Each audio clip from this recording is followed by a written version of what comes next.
Welcome to Sandbox FOMO5 from Buro Happold. Each week we pick short snippets from our most recent episode for your listening pleasure.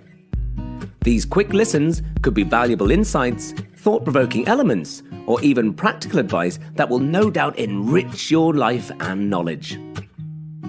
Sandbox brings together curious individuals interested in a specific topic to discuss, dissect, and interrogate it.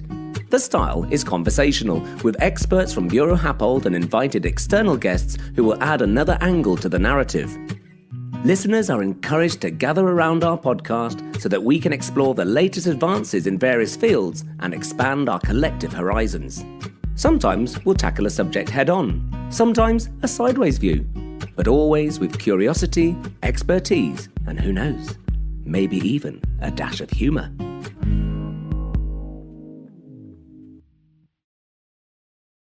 Tom, if I could go to you now and ask, what solutions do we have now? And is technology our sole salvation, or are there other things? Or should we be thinking more holistically? Tom, I'm going to go to you first with this question. We have a lot of solutions, and I think there's a really important point here that actually we have most of the solutions we need already if we only were brave enough collectively to use those rather than look for some kind of magical technical solution that's going to mean we don't have to change anything.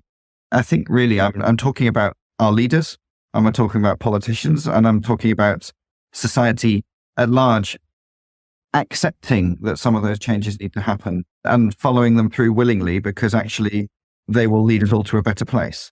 But at the moment, there's a real desire, and particularly from governments around the world, to try and maintain business as usual and not have to make some of those changes because they'll lead to big upheaval. But we are heading back to a time of scarcity. And we were talking about the past there, a lot of those designs that we were talking about in the past that worked were driven by scarcity and by the fact that there weren't really any choices, as Smith said. There are real boundaries on how much low carbon electricity we'll be able to produce, at least in the near future. There are real boundaries on how much steel and concrete and timber we can use. So passive design is our friend here, where we can design buildings to use minimal amounts of energy and still achieve a good livable environment. And that means orientating them correctly. It means choosing what color they are, how much light we let in, shading. It means insulating them properly. All of those are things that use no energy once they're in place. Can you explain the difference for us between a passive solution and an active solution, please?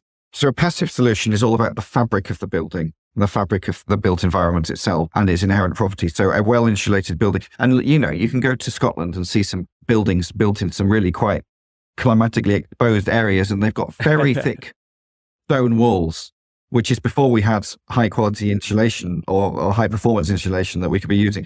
But they're exactly, the thick walls and the small windows are there to control that energy gain and energy loss, and that works. There's some really good research now about how passive solutions work, and actually the painting our roofs white so that they're reflective and with height. And again, this combined with modern technology and really reflective paints is really effective at cooling buildings down.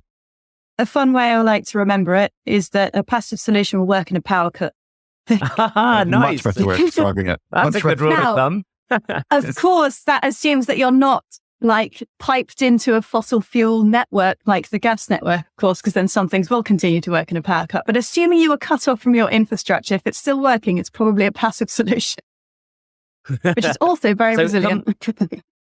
So come a zombie apocalypse, you want to head straight for a passive house, would that be about the size of it? Please. See, we've got to think of the co-benefits here. It's not just about climate change, it's also about the zombies.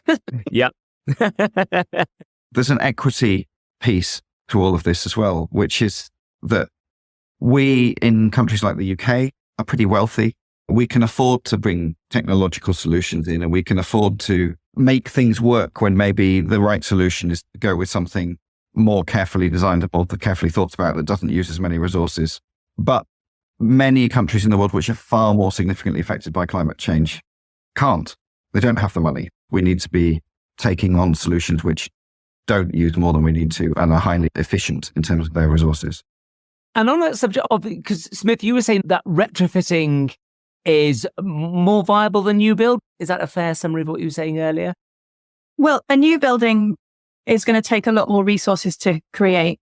So we have to think of the whole life cycle, all of the kind of the emissions, the energy use, the resource use that goes into creating a home or a school or whatever that may be. And if you've already got a building, even if that building isn't sort of currently in its existing state, even if it's not currently good enough and you need to take measures in order to make it more energy efficient or cooler, it's still going to be very unlikely that that's not going to be a better decision than knocking it down and building a new one because of all of the resources that have gone into that existing building already.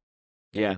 Coming in there, I think it's really interesting that retrofitting is really important, but we come across a lot of projects where there's a real desire to knock buildings down and build new ones, driven by a whole range of perfectly valid reasons, like floor to ceiling heights could be higher. They just don't suit modern expectations of what a flat layout should be, and all sorts of other examples, often because in terms of financial viability, they won't sell for a high enough price and you need to sell it at a higher price.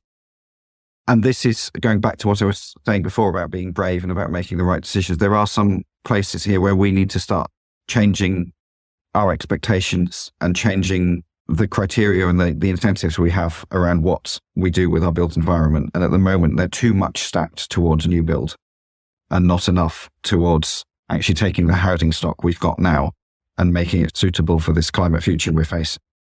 Thank you, Tom. Because I was looking at the Theatre Green Book, which I imagine you're all familiar with. It's something that Buro Happold's been working on. They've been applying it to museums recently, which are often famously drafty buildings with specific atmospheric needs of exhibits. Even there, with a bit of judicious retrofitting, there are carbon savings to be had. Even I can see as a layman that there is a strong argument for retrofitting. Well, I hope you enjoyed that quick dip into our last episode of Sandbox. Don't forget to subscribe to follow the show. You'll find Sandbox in all the usual places, including Apple Podcasts, Spotify, Buro Happold's YouTube channel, and on the Buro Happold website. What's more, if you want to join the conversation on X, known as Twitter to its old friends, use the hashtag BHSandbox. We'd love to hear from you on any of the topics discussed.